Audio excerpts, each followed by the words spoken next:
नमस्कार, आप देख रहे हैं हॉर्नबिल टीवी और मैं हूं आपके साथ निशी भाटिया। बुलेटिन की शुरुआत करेंगे उत्तराखंड से आई कुछ खास खबरों के साथ। देहरादून स्थित डीएवी पीजी कॉलेज में छात्र संघ समारोह आयोजित किया गया, जिसमें मुख्यमंत्री पुष्कर सिंह धामी ने शिरकत की है। वहीं समारोह के दौरान मुख्यमंत्री धामी ने छात्रों को संबोधित करते हुए कहा कि छात्र जीवन में अनुशासन, मेहनत और राष्ट्र शक्ति के मूल्यों को अपनाना चाहिए। उन्होंने युवाओं को पढ़ाई के साथ साथ सामाजिक जिम्मेदारियों का भी निर्वहन करने की प्रेरणा दी है। इसके अलावा सीएम ने छात्र संघ के पदाधिकारियों को बधाई देते हुए बताया कि छात्र संघ छात्राओं के हित में रक्षा के साथ ही कॉलेज परिसर में सकारात्मक माहौल बनाने में महत्वपूर्ण भूमिका निभाता है। उन्होंने आश्वासन दिया कि राज्य सरकार छात्रों की बेहतरी और उच्च शिक्षा को और मजबूत बनाने के लिए निरंतर कार्य कर रही है। आज जिनके निमित्त ये शानदार कार्यक्रम यहाँ पर हो रहा है और जिनके लिए आज यहाँ पर हमारे भाई मासूम शर्मा जी, जिन्होंने अभी आप सब लोगों को बोला है कि खाने का पूरा स्वाद आएगा, लेकिन थोड़ी देर खाने को जो है पकने में समय लगता है ना, तो बस बहुत जल्दी जो है आप सबके बीच में आएंगे। मैं उनका भी अपनी ओर से बहुत स्वागत करता हूं और डीएवी कॉलेज के सभी छात्र एवं छात्राओं का आज के इस अवसर पर मैं हृदय से सबका स्वागत करता हूं, अभिनंदन करता हूं। और आज आप सबकी ऊर्जा और उत्साह से भरा हुआ ये वातावरण देखकर सच में मैं आप सबके बीच में आकर आज अभिभूत हूं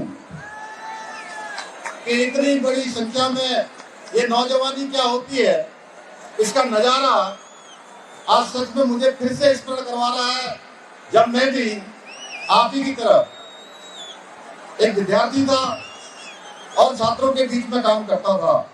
भाइयों बहनों, आप सभी केवल युवा विद्यार्थी मात्र नहीं है, बल्कि इस देश का आप सब वर्तमान भी हैं और आप भविष्य के भी कर्णधार हैं। आपकी ऊर्जा, आपके सपने, आपका संकल्प यही भारत को आने वाले कल की दिशा और दशा तय करने वाला है। आज आपके बीच में आकर सच में मुझे, जब मैं लखनऊ विश्वविद्यालय में आप सबकी तरह छात्र होता था, उस छात्र जीवन की स्मृतियां फिर से ताजा हो रही हैं। और उस समय हम लोग ज्ञानशील एकता, परिषद की विशेषता, ऐसा नारा विद्यार्थी परिषद के कार्यकर्ता के रूप में लगाया करते थे। उत्तराखंड को भी देश का श्रेष्ठ राज्य बनाने के लिए हम निरंतर प्रयास कर रहे हैं और इस दिशा में हमने आप सबके भविष्य के निर्माण के लिए उत्तराखंड के अंदर देश का सबसे सख्त नकल विरोधी कानून लागू किया है।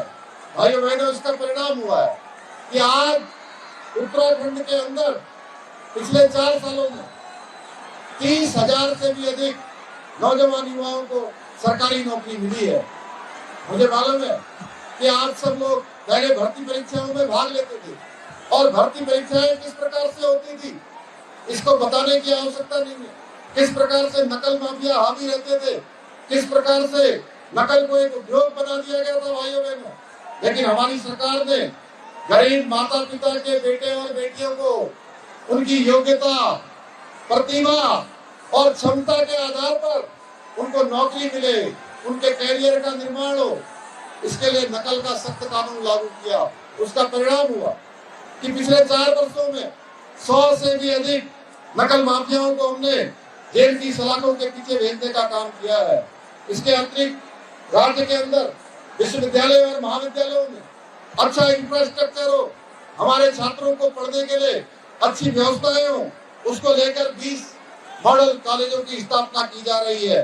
भाइयों बहनों, इसके अतिरिक्त मुख्यमंत्री शोध प्रोत्साहन योजना के माध्यम से भी अनेक कामों को आगे बढ़ाया जा रहा है। मेरे युवा साथियों, आप में से बहुत सारे युवा विभिन्न परीक्षाओं में भाग लेने वाले हैं। आपको पारदर्शिता के आधार पर नौकरी मिले, यह हमारी सरकार ने सुनिश्चित किया है। भाइयों बहनों, सुनिश्चित किया है कि कोई भी युवा जिसके अंदर योग्यता है, प्रतिभा है, उसको किसी भी प्रकार से कहीं बाहर न जाना पड़े।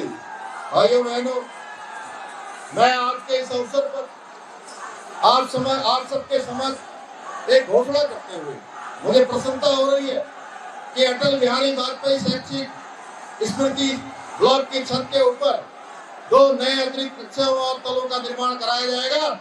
मैं इसकी आप सबके लिए यहाँ पर घोषणा करता हूँ, जिससे कि हमारे यहाँ पर महाविद्यालय में पढ़ने वाले, डीएवी कॉलेज में पढ़ने वालों को और ज्यादा उनको सुविधा हो। इसके अतिरिक्त बस हमें अपने विचारों में अपने आदर्श स्वामी विवेकानंद जी के बात को हमेशा याद रखना है, जिसमें वो कहते थे, उठो जागो और आगे बढ़ो, बिना मंजिल तक पहुंचे रुको मत। मुझे पूरा विश्वास है कि इस संस्थान से शिक्षा प्राप्त करके आप सभी न केवल अपना उज्जवल भविष्य बनाएंगे, बल्कि उत्तराखंड को देश का अग्रणी राज्य बनाने के हमारे विकल्प संकल्प को पूरा करने में भी अपना महत्वपूर्ण योगदान देंगे। अगली खबर अल्मोड़ा से है, जहां पर भारत की जनगणना 2027 के प्रथम चरण की तैयारियों का विधिवत शुभारंभ हो चुका है। केंद्रीय सड़क परिवहन एवं राजमार्ग राज्य मंत्री अजय टम्टा और जिलाधिकारी अंशुल सिंह ने जनगणना के आधिकारिक पोर्टल पर खुद पंजीकरण कर स्वगणना की प्रक्रिया को शुरू किया है। दोनों अधिकारियों ने इस पहल के माध्यम से जिले के सभी अधिकारियों और कर्मचारियों को भी स्वगणना की सक्रिय भागीदारी सुनिश्चित करने के निर्देश दिए। उत्तराखंड राज्य में जनगणना का प्रथम चरण 25 अप्रैल से 24 मई 2026 तक संचालित किया जाएगा। इसके लिए आम नागरिकों को अपनी जानकारी स्वयं दर्ज करने की सुविधा दी गई है। नागरिक आधिकारिक पोर्टल के माध्यम से भी अपने परिवार और आवास से संबंधित मूलभूत जानकारी ऑनलाइन दर्ज कर सकते हैं। वहीं केंद्रीय राज्य मंत्री अजय टम्टा ने अल्मोड़ा के समस्त नागरिकों, बुद्धिजीवियों और जनप्रतिनिधियों से अपील की है कि वो इस महत्वपूर्ण राष्ट्रीय अभियान में सक्रिय रूप से भाग लें। उन्होंने कहा कि अधिक से अधिक लोग निर्धारित समय में स्वगणना पूरा करें और घर घर आने वाले प्रगणकों और पर्यवेक्षकों को पूर्ण सहयोग दें।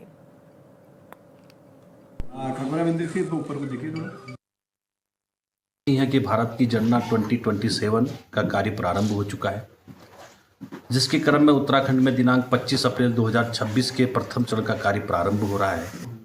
2026 के दिनांक 24 अप्रैल 2026 के बीच नागरिकों के पास अपना विवरण स्वगणना की वेबसाइट में दर्ज कराने का अवसर है।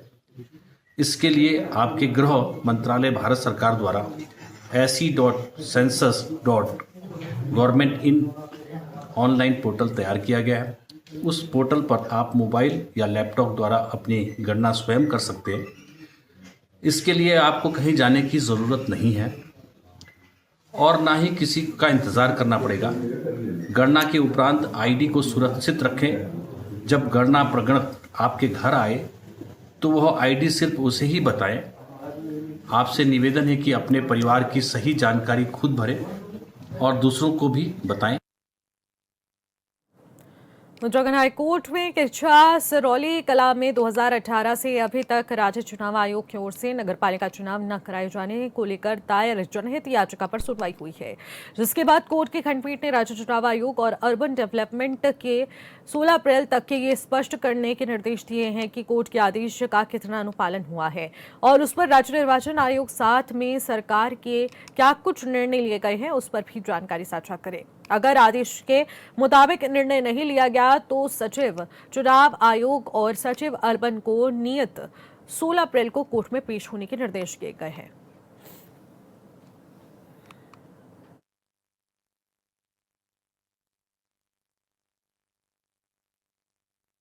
16 तारीख को इस बारे में चुनाव आयोग राज्य का और जो स्टेट का अर्बन डेवलपमेंट डिपार्टमेंट है वो क्लियर कट इंस्ट्रक्शन लेकर आए कि सुप्रीम कोर्ट का जो एक जजमेंट है सुरेश महाजन, उसमें जो गाइडलाइंस दी गई हैं कि नगर पालिकाओं के चुनाव निश्चित समय पर कराए जाए और डिलिमिटेशन की और रिजर्वेशन की जो प्रक्रिया है वो भविष्य के चुनावों के बचा कर रखी जाए। और इस आधार पे डिलिमिटेशन हो रहा है, कोई पृथक वार्ड बन रहे हैं, पृथक पालिका बन रही है या फिर रिजर्वेशन हो रहा है, इस आधार पे चुनाव को डिले नहीं किया जा सकता। तो इस संबंध में कोर्ट ने स्पष्ट इंस्ट्रक्शन मांगे हैं और 16 तारीख को कोर्ट को अवगत कराने के लिए।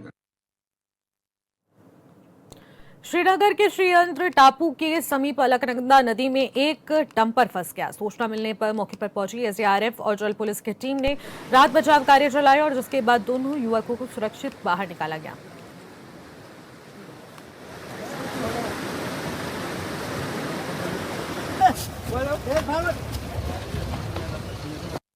नैनीताल के पाषाण देवी मंदिर में लगभग 111 शादीशुदा बहनों को भिटौली दी गई है।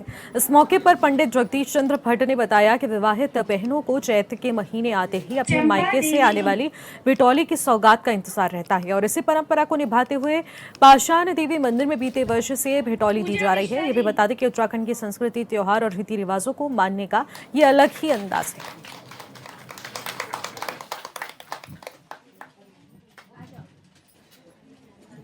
गीता फरतेयाल जी,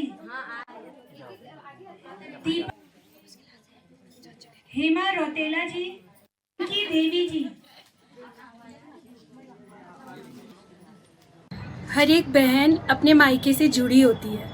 उसने पूरा बचपन वहाँ बिताया होता है और अचानक से उसकी शादी होती है, दूसरा घर परिवार वो बनाती है, तो उसको मायके से जुड़े रखने के लिए ये त्यौहार शुरू किया गया था, जिसमें अपने परिवार से वो मिलती है, उसके परिवार से उसको चीज़ें दी जाती है। चीज़ों का उतना महत्व नहीं होता है, पर साल में एक बार अपने भाई से, अपने पिता से मिलने का जो उसके अंदर उत्साह होता है, वो बहुत बड़ी बात होती है उन महिलाओं के लिए। ये जो चैत मास है वो हर एक बहन के लिए इतना पावन पर्व है कि उसको अपने घर परिवार से जोड़े रखता है। तो हम लोगों ने सिर्फ ये एक शुरुआत की है कि हमेशा जिन बहनों के मायके नहीं हैं, जिन बहनों के परिवार मैके से नहीं है, हम उनको माँ के चरणों में, माँ के आशीर्वाद से, माँ के घर का एक पूरा एक रूप दे सके, माँ के परिवार से उसे जोड़ सके। माँ पाषाण देवी के चरणों में भिटौली का आयोजन प्रतिवर्ष जीवन वर्षा कला संगम समिति द्वारा होता है।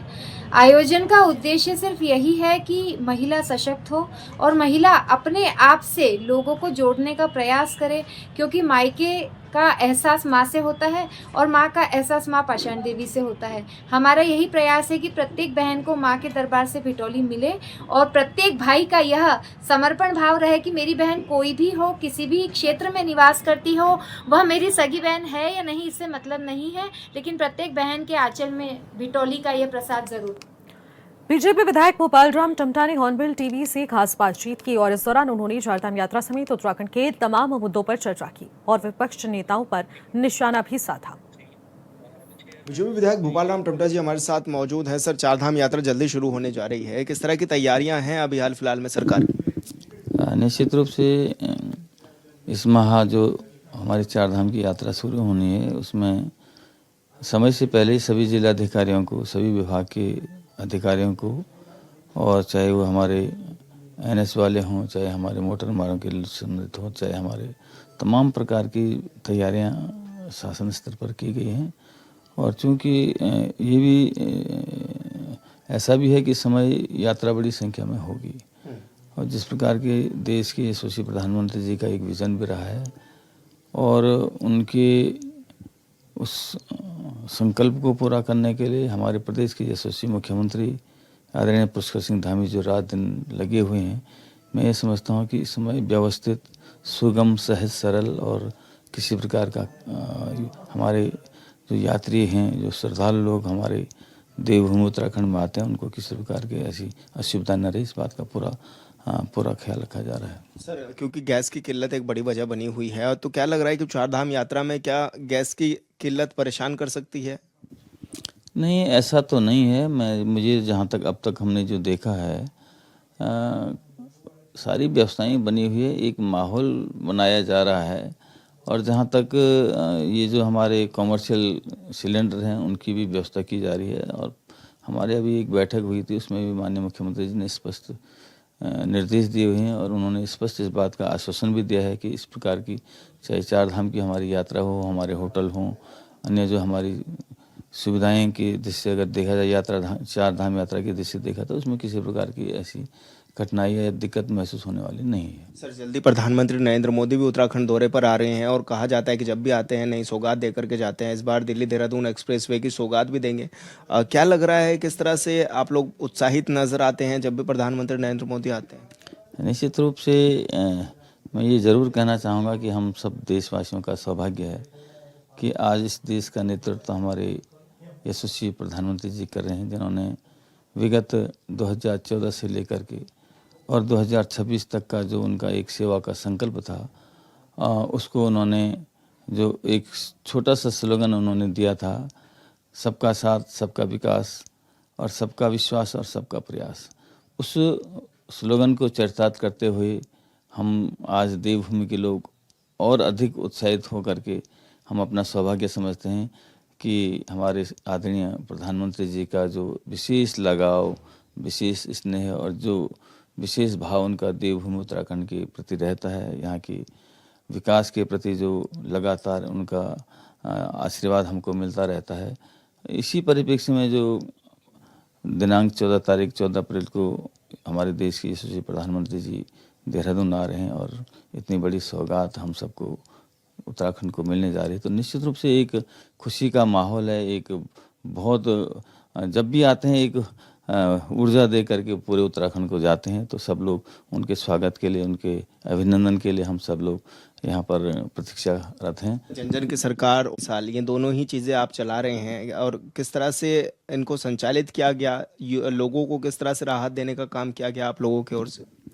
निश्चित रूप से मैं अपने प्रदेश के यशस्वी मुख्यमंत्री आदरणीय पुष्कर सिंह धामी जी का धन्यवाद करना चाहता हूँ कि उन्होंने जो 2022 में जब हमारी सरकार बनी और लोगों ने जो भरोसा हम पर किया, उस भरोसे को और जो हमने अपने प्रदेशवासियों को जो हमने वायदे किए थे, जो हमने तमाम कार्यों की जो सौगात दी हैं, उनको धरातल पर किस प्रकार हुआ है, उनकी निगरानी, उनको देखने के लिए कहाँ किस प्रकार का वो है, इसको देखने के लिए जो जन जन की सरकार, जन जन के द्वार का जो ये कार्यक्रम रखा गया प्रत्येक न्याय पंचायत स्तर पर, मैं समझता हूँ कि ये एक अपने आप में एक लोगों के बीच जो संवाद और उनको एक विश्वास का भाव इससे पैदा हुआ है कि कौन से अमुक कार्य हुए हैं, कौन से कल्याणकारी योजनाएं हैं, कौन से डेवलपमेंट के काम क्षेत्र में हुए हैं और वो इस समय किस स्थिति में है। तो इसकी जो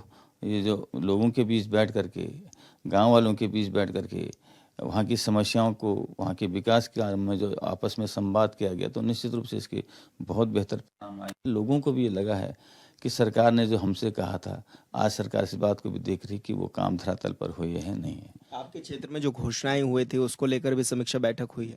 हाँ, निश्चित रूप से मैं धन्यवाद करना चाहता हूँ अपने यशस्वी मुख्यमंत्री जी का कि उन्होंने 10-10 प्रत्येक विधानसभा से विधायकों से 10-10 महत्वपूर्ण योजनाओं की एक जो बात रखी थी और वो जो हमने अपने स्तर से 10-10 योजनाएं दी थी उसकी भी, और जो माननीय मुख्यमंत्री जी द्वारा हर विधानसभा में जो घोषणाएं की गई थी उनकी समीक्षा बैठक हुई है और काफ़ी उनके द्वारा जो अधिकतर जो हमारी घोषणाएं हैं 50-60-70% तक हमारी घोषणाएं पूर्ण हो चुकी हैं और जो अवशेष हैं उनको उन्होंने त्वरित गति से उन पर निर्णय और कार्रवाई करने के उन्होंने निर्देश दिए हैं और बहुत सारी इस मामले में सारे अधिकारीगण पूरे प्रदेश के वहाँ पर मौजूद थे। तो मैं समझता हूँ कि कहीं न कहीं उससे जो एक कार्य करने में जो एक और बेहतर गति जो आएगी वो निश्चित रूप से क्षेत्र के लिए, हम सब के लिए विकास की दृष्टि से, समस्याओं के समाधान की दृष्टि से बहुत अच्छा है। सर, जंगली जानवरों का आतंक भी पिछले कुछ दिनों से लगातार बढ़ता हुआ दोबारा से नजर आ रहा है, किस रूप में आप देख रहे हैं और सरकार किस तरह से प्रयास कर रही है कि थोड़ा कम हो सके मानव वन्यजीव संघर्ष? निश्चित रूप से जो इस साल देखने में आया है, जंगली जानवरों की वजह से बहुत सारी घटनाएं हुई हैं और कहीं न कहीं उसके कई कारण रहे होंगे, लेकिन जहां तक सरकार की बात कहूँगा तो निश्चित रूप से इसमें काफ़ी सारे कार्य हुए हैं। अभी समीक्षा बैठक के दिन भी इस पर चर्चा हुई थी और कहीं न कहीं जंगली जानवरों से जो हमें खेती को बचाना हो या जो मानव हानि होती है, मानव संघर्ष होता है, उसको न्यून करने के लिए, उसको बिल्कुल न करने के लिए कहीं न कहीं इसके लिए एक दीर्घकालिक योजना ज़रूर निश्चित रूप से बनाई जा रही है, बननी भी चाहिए, ताकि जो जंगल से लगे हुए क्षेत्र हैं, गांव हैं, वहाँ पर आने वाले समय में हम इसको स्थायी रूप से इसका समाधान निकालें। और मैं समझता हूँ कि कहीं न कहीं विशेष रूप से पर्वतीय क्षेत्रों में इससे इस साल काफ़ी भय का माहौल बना था, बहुत सारी दुखद घटनाएं भी घटी हैं। तो निश्चित रूप से माननीय मुख्यमंत्री जी के संज्ञान में ये बात है और इस पर दीर्घकालिक योजनाएं और कहीं ना कहीं एक इसके स्थायी समाधान की कोशिश की जाएगी। धन्यवाद सर, हमसे बातचीत करने के लिए। भोपाल राम टमटा जी हमारे साथ थे, जो कि राज्य के तमाम विषयों पर हमारे साथ बातचीत कर रहे थे। हॉर्नबिल टीवी के लिए देहरादून से विशाल गर्ग। संस्थान की लापरवाही से क्षेत्र की आधी आबादी को पानी नहीं मिल पा रहा है। शिकायत मिलने के बाद भी विभाग की ओर से गेट वाल्व को बदलने का काम नहीं किया गया है, जिससे 4 दिनों में रोज पानी बर्बाद हो रहा है।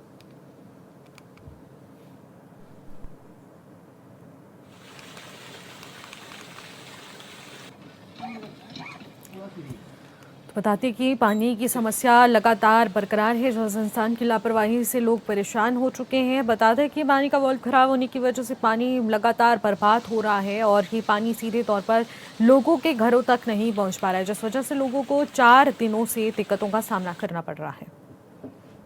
फिलहाल इन खबरों में इतना ही। आप देखते रहिएगा हॉर्नबिल टीवी। नमस्कार।